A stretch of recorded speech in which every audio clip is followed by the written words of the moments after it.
quoi. Parce qu'il dit que à un moment donné, tu as perdu la tête, tout était incohérent, ce que tu racontais, c'était des conneries, toi et ta femme. Mais il a quand même publié le reportage. Moi, c'est ça que je comprends pas. La question, tu vois, ta question, c'est ce qu'on appelle une question rhétorique. La réponse est dans la question. Euh, c'est pour son argent, pour son buzz et pour faire du sensationnel. Et à partir de quand ça a commencé? Ça a commencé début décembre, vraiment début décembre. Moi, notre ami qui prévient ma femme comme quoi il veut me contacter. Moi, au départ, je suis pas très chaud. Ensuite, je lui envoie un message sur Instagram. Je lui dis oui, tu voulais me parler.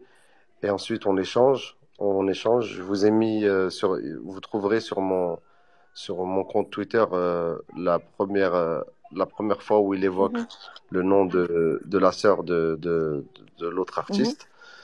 Et, et vous verrez à ce moment-là qui a enclenché quoi.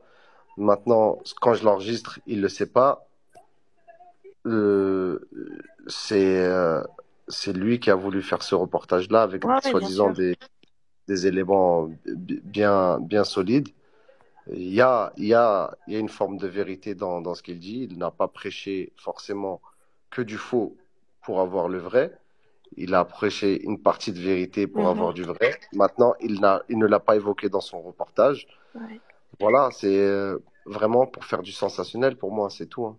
Parce que Selma, pendant 2 jours, là, on n'entendait que ces conneries.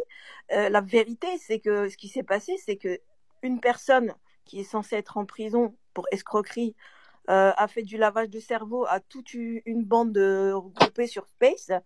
Ensuite, Selma est arrivée en disant que tu étais un fou, que en fait, limite,